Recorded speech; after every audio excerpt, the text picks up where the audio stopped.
welcome to 3D CNC. This is part 9 of my DIY 3D printer series, and today we're going to do some small things here and there before we attach the electronics box I made underneath. So if you don't want to make the exact same thing, this is the last video before we wire everything together and start printing. So today we're going to install some extrusion covers, the spool holder, which is made out of 20 by 40 and M8 threaded rods, some nuts and washers, and then lastly we're going to install the heated bed and build surface. So let's get started. First we'll install the spool holder, so we'll unscrew these. You don't have to make the spool holder exactly like this one. You could print one or just make it out of wood or something, but I'm going to install that up here, and that's why I have these two extra holes right here for threading in the spool holder.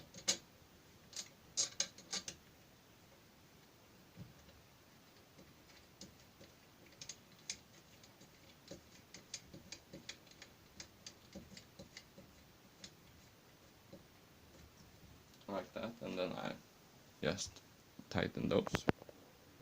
Then in these slots down here I like to put these covers, because otherwise they will just fill up with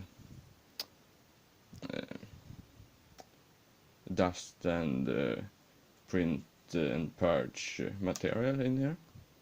So I've cut these, and they just click into the slots like that, so nothing can fall down in here, and that's good. They're really cheap, so you can buy them when you're buying the extrusions, but they're not necessary.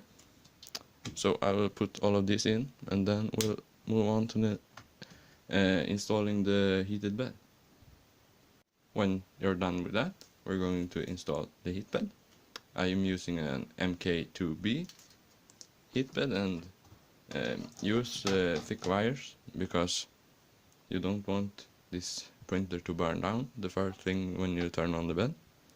Then you need 4 M3 by 30 millimeter bolts, some 20 millimeter springs. These are actually from my Ender 3 because I upgraded those.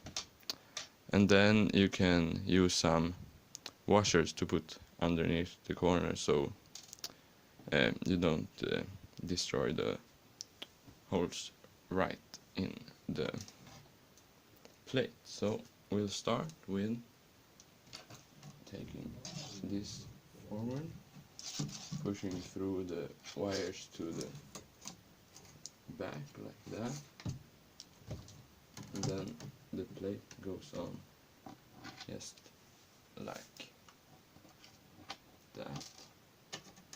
You put a bolt, then a washer. You maybe you can skip the washers, but I think it's good to have. And then that goes through. Then this bolt actually tightens in the M3 nut in this bottom part, so you level the bed by turning this with a hex key. But you could also skip this bottom part and then just put a leveling wheel on this, but I think it's good to have a lock nut, so then it stays level really long. So I think this is better. Now I'll put this on all 4 sides and tighten them nearly all the way down, and then we'll have to level the bed once we turn it on.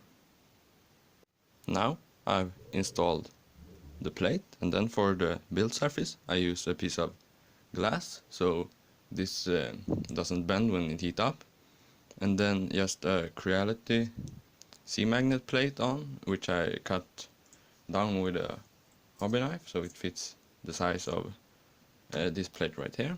Then this just goes on that plate, and then I use these clips to hold it on like that, two in the front and two in the back, and then when you're removing the print, you just take this up, flex it, and they come right off. So that's really good. That's it for this short video, and in the next one we're going to put on the base of the printer and then wire it up. So thanks for watching, and I'll see you in the next one. Bye.